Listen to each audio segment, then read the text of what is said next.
순정 내비게이션 화면을 이용하여 차에서 유튜브 등을 보고 싶다면 두 가지 조건을 충족해야 됩니다.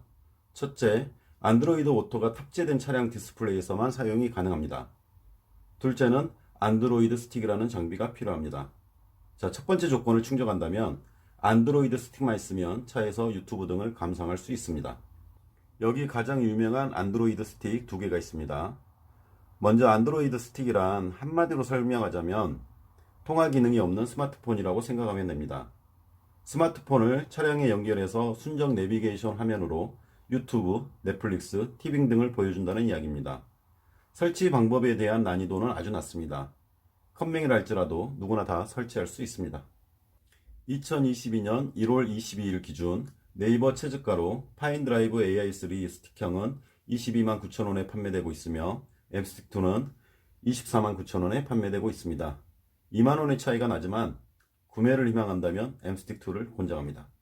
이거 절대 광고 아닙니다. 두 제품 모두 제 돈 주고 구매한 제품 맞습니다. 파인드라이브 AR3 스틱형은 2021년 3월에 출시되었으며 M스틱2는 2022년 1월에 출시되었습니다. 성능은 M스틱2가 훨씬 좋습니다. CPU가 얼마니 하는 것보단 체감 위주로 설명을 드리자면 M스틱2가 화면 전환이 부드럽고 영화나 드라마를 다운받아서 이용한다 하더라도 M스틱2는 64GB, 파인드라이브 AI3는 32GB를 지원하기 때문에 가격은 2만원 차이가 나지만 성능과 용량 면에서 모두 M스틱2가 더 낫습니다. 구매하기로 결심했다면 M스틱2를 추천합니다.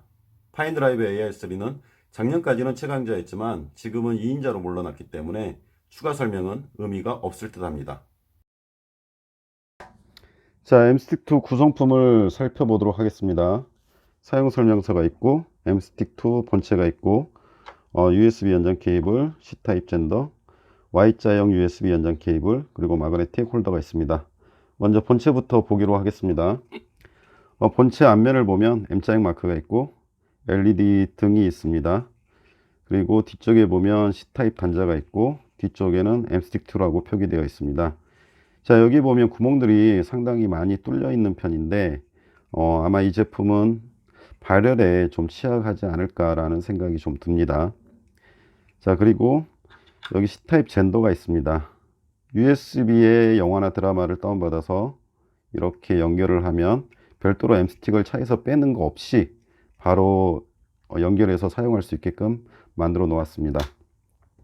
그리고 USB 연장 케이블이 있는데, 자, USB 연장 케이블이 있는 걸 생각을 해보면 M스틱2 본체가 좀 큰 편입니다. 그래서 공간이 좀 부족한 그런 차량이라면 연결하기가 힘드니까 이렇게 연결을 해서 차에 꽂게끔 만들어 놓은 것 같습니다.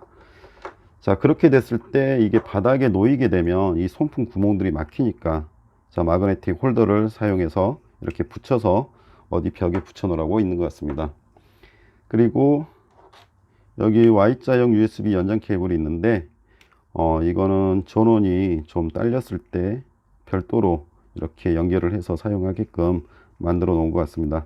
요즘 차량에는 아마 이거는 필요가 없지 않을까 라는 생각이 좀 듭니다. 자, 이렇게 해서 구성품이 되어 있는데 한 가지 아쉬운 점은 유심침을 꽂을 데가 없어요. 그래서 이게 유심침을 꽂을 데가 없어서 별도로 모바일 핫스팟을 연결을 해서 사용해야 가능할 듯 싶습니다. 자, 모바일 핫스팟이 어떤 건지 모른다면, 그게 무슨 말인지 모른다면 정말 좀 난감한 상황이고요. 그런 경우라면 차라리 포기하시는 게 좋을 듯 싶습니다. 자, 만약 M스틱2를 구매하셨고 설치 및 설정에 어려움을 겪는 분이 계신다면 설치하는 것까지 알려드리도록 하겠습니다. 자, M스틱2를 차량에 연결해 보도록 하겠습니다. 먼저 차의 USB 단자에 M스틱2를 연결해야 되는데, 자, USB 단자가 이쪽에 있네요. 자, USB 단자를 보면 이게 보일지 모르겠지만 잘 안 보입니다. 카메라에는 하얀색이 위에가 있고, 자, 여기 M스틱2 하얀색이 아래쪽으로 해서 반대로 연결하면 한 번에 연결이 됩니다. 자, 지금 연결을 했고요. 연결을 하니 지금 빨간색 불빛이 나옵니다. 자, 파란색 불빛이 들어오면 USB를 읽고 있다라고 나오고 안드로이드 오토가 연결되었다고 화면에 나타납니다. 자, 연결을 해 보도록 하겠습니다. 시작 버튼을 눌렀고, 자, 이렇게 하니 주의사항 실제 교통법규를 준수하여 안전 운행하라고 나옵니다. 자, 스마트폰이 등록이 안 됐다고 핸즈프리 연결하라고 나옵니다. 스마트폰을 등록하겠습니다. 페어링을 하겠습니다.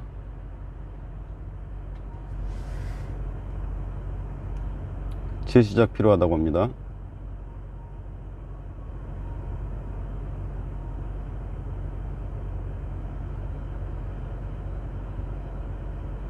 자, 이렇게 꺼지면서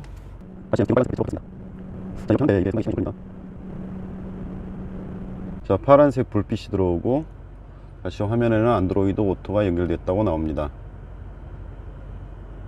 자, 지금 아무 변화가 없는데 미디어 버튼을 눌러서 자, 다시 주의사항이 나옵니다. 자, MS틱2가 설치되었습니다. 여기 보시면 설정이 있고 MGS 설정이 있습니다. 먼저 설정부터 들어가서 와이파이를 잡아야 되는데, 자, 이쪽 화면에 보시면 자, 와이파이 표시가 있습니다. 왼쪽에는 블루투스는 연결이 되어 있고 지금 현재 와이파이는 연결이 되어 있지 않은 상태입니다. 자, 네트워크 및 인터넷에 가서 와이파이 연결을 하도록 하겠습니다. 비밀번호를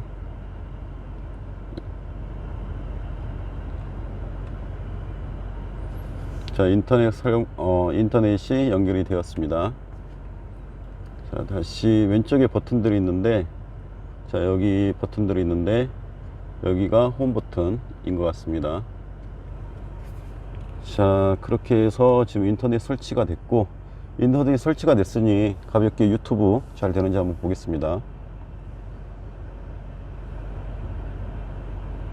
자, 유튜브 지금 화면 열렸고, 그리고 하나 간단하게 틀어보면, 자, 이렇게 지금 광고 나오고요.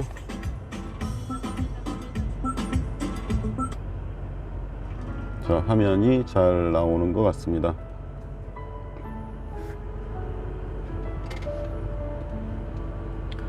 그리고 MS틱2를 연결을 하니, 자, 이렇게 화면에 연락처의 접근 제어라고 MS틱2 디바이스에서 연락처 및 동기화를 권한을 요청하고 있다라고 나옵니다. 허용 버튼 누르겠습니다.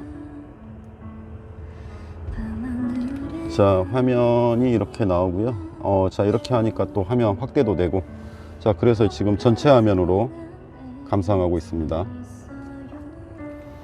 다시 한번 좀 나가 봅시다.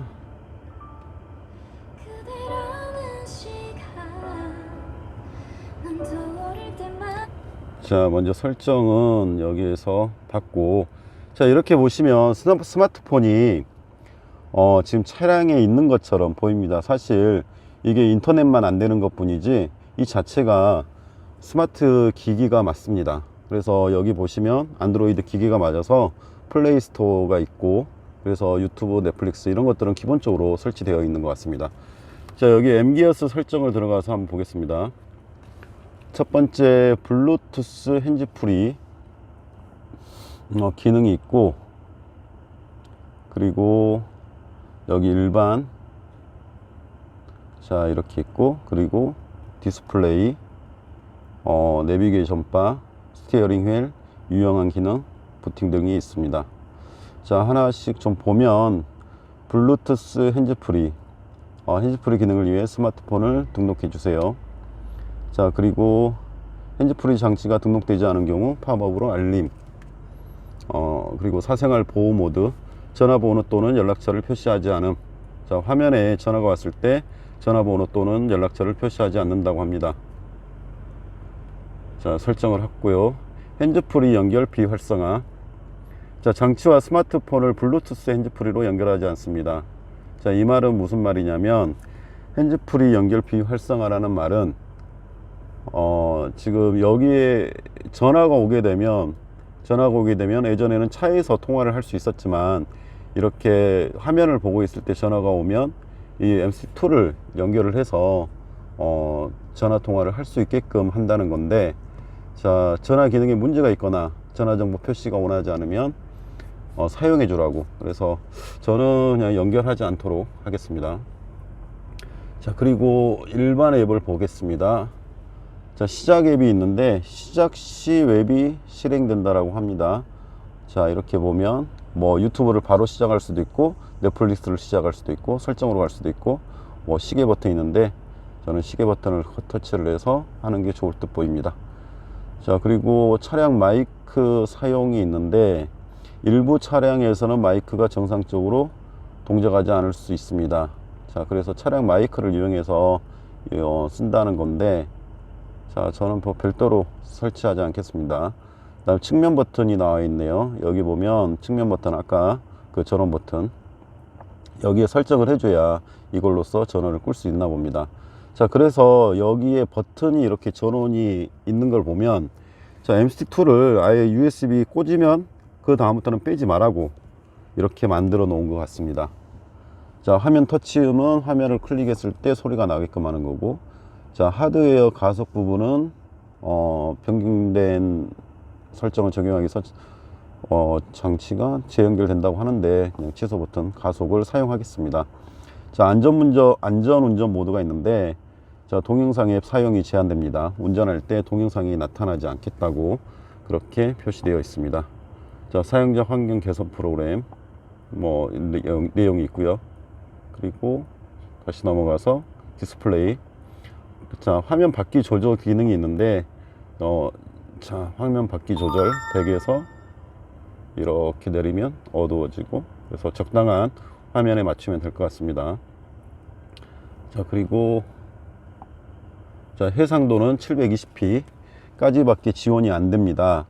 여기 보면 안드로이드 오토가 지원하는 최적의 해상도로 갑니다. 차량 디스플레이에서 안드로이드 오토 영입만 사용 가능하다고 하네요. 자, 디스플레이 크기를 보면, 자, 확대하거나 뭐 설정할 수 있고 줄이거나 뭐 크게 할 수 있나 봅니다.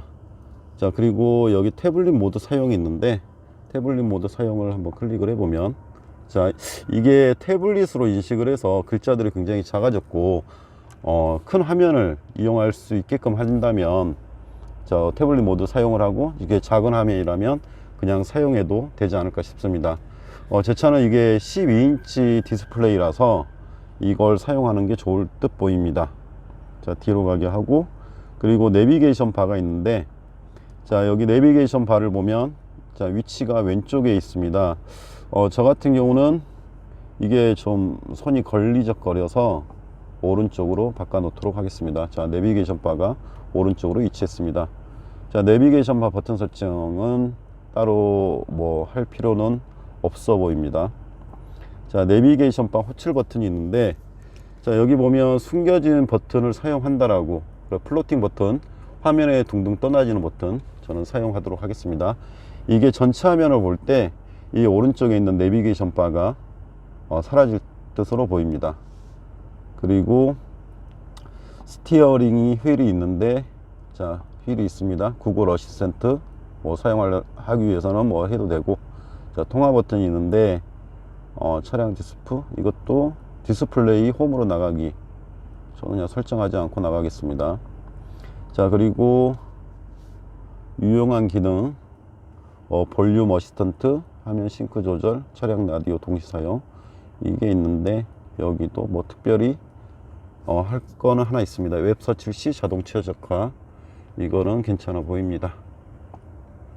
자, 유용한 기능까지 받고, 자, 그래서 보시면 여기 디스플레이 화면하고 그리고 나머지 내비게이션 바 이 부분만 좀 설정을 하면 충분히 활용할 수 있는 것처럼 활용할 수 있을 것 같습니다.